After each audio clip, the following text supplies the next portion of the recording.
नमस्कार, स्वागत है आपका मेरे चैनल द नॉलेज ट्रेल पर। आज हमारे भोजन में प्रोटीन की ज़रूरत बहुत है। प्रोटीन और विटामिन B12 इनकी कमी से हमारे शरीर में कई तरह की कमज़ोरी आ जाती है, लेकिन हम इस पर ध्यान नहीं देते और हम भोजन के स्वाद पर ज़्यादा जाते हैं। हम मिनरल्स पर कम सोचते हैं। तो हमारे प्राचीन परंपरा में खाने को धर्म से जोड़ दिया गया, और जो कि पूरी तरह से शुद्ध विज्ञान का भी काम ये करता है। विज्ञान भी कहता है कि सब कुछ अनाज हमें खाना चाहिए, लेकिन हमारे धर्म में किस तरह से इसको जोड़ा गया कि जैसे मंगलवार को मसूर खाएंगे, बुधवार को मूंग खाएंगे, बृहस्पतिवार को पीली दाल या चने की दाल खाएंगे। चने की दाल ज़रूर खाते हैं बृहस्पतिवार को, चने की दाल या कढ़ी। और शुक्रवार को कोई एक दाल, जैसे मिक्स दाल ले लेते हैं। शनिवार को उड़द की दाल ज़रूर खाना है। तो इस तरह से हम लोग सप्ताह में बदल कर दालों को खाते थे, और सारे दालों के न्यूट्रिशंस हमें मिलते थे। इसके अलावा हम हर तरह की सब्ज़ी खाते थे, और सब्जियों में भी फली की सब्जियां जो होती हैं वो आज खाने के लिए ज़रूर कही जाती हैं। तो हमारे न्यूट्रिशंस को हमारी परंपरा से जोड़ा गया था कि हमें किस दिन क्या खाना है। तो आज भी जब हम खाना खाते हैं तो हम इस तरह से अपने भोजन में ये शामिल कर सकते हैं कि हमें एक दिन सारी दालों को खाना है। एक दिन सप्ताह में 7 दिन में 7 तरह की दालों को हमें खाना चाहिए। इससे हमारे खाने की वैरायटी भी बनती है और हमें सारे के सारे न्यूट्रिशंस भी इससे मिल जाते हैं। भोजन का हमारे स्तंभ है जल ठीक से पीना, अनाज शुद्ध खाना और तरह तरह के खाना। आज तो बताते हैं मिलेट्स भी खाने को कहते हैं।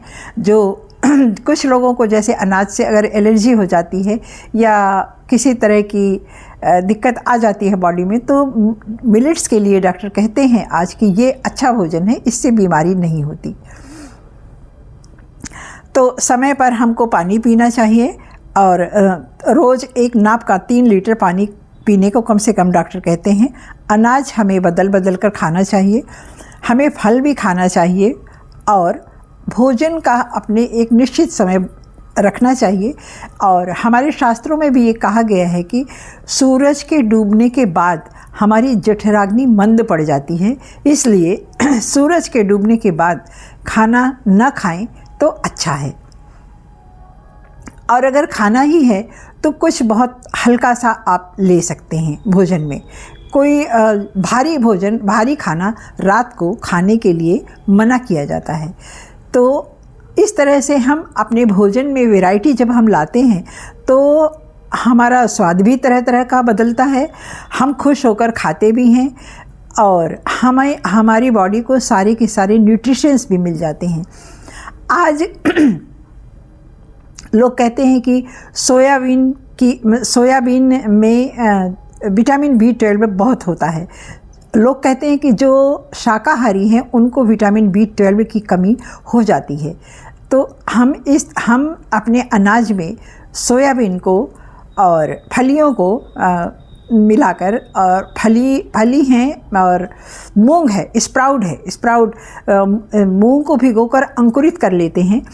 तो इस तरह से खाने में हमारे जो विटामिन B12 की जो कमी डॉक्टर बताते हैं वो पूरी की पूरी मिलती है हमें। दही से भी हमें विटामिन B12 की पूर्ति होती है, लेकिन कम मात्रा होती है। सबसे ज़्यादा विटामिन B12 सोयाबीन में होता है। तो इस तरह से अनाजों को बदल कर हम कोशिश करें कि सप्ताह में 7 तरह के अनाज खाएं, 7 तरह के दालों को बनाएं, और सब्जियों की वैरायटी तो निश्चित रूप से इसको बदलना चाहिए। तरह तरह के हर चीज़ को खाना चाहिए हमें। हमारे खाने का तरीका पहले यही था। कई तरह से हम उसी अनाज को बनाते थे, और उसमें ज़्यादा फ्राई भी नहीं करते थे। तेल या मसाले का इस्तेमाल बहुत कम करते थे, और हम स्वस्थ रहते थे। 100 साल तक पूरा जीते थे। हमारी बॉडी में कोई बीमारियां इस तरह की नहीं आती थी कि हम बहुत परेशान हो, या इस इतनी कम उम्र में कोई बीमार भी नहीं होता था जितनी कम उम्र में आज लोग बीमार हो रहे हैं। अभी हमारे पास की ही बात है, एक 15-16 साल की बच्ची अचानक रात में उसको क्या हुआ कुछ पता नहीं, और वो अचानक वो ख़त्म हो गई, मर गई वो बच्ची। समझ में नहीं आता कि आजकल क्या कमी रहती है, कहाँ रहती है। वो बच्ची स्कूल जाती थी और दूसरे दिन जब स्कूल में पता चला कि आज वो नहीं आई और उसके एक दिन पहले आई थी, तो बस कुछ समझ में नहीं आता। स्वस्थ बच्ची, खेलती हुई बच्ची, और अचानक से दूसरे दिन रात में उसके क्या हुआ कुछ पता नहीं और वो मर गई। तो हमारा कहने का मतलब बस खाली यहाँ पर ये है कि हम भोजन खाते हैं तो हम स्वाद के पीछे ना जाएं, न्यूट्रिशंस के अपना ध्यान रखें अपने खाने में, ताकि हम स्वस्थ रहें। और जब हम स्वस्थ रहेंगे तो सब अच्छा है, जो कुछ भी है सब अच्छा है। धन्यवाद।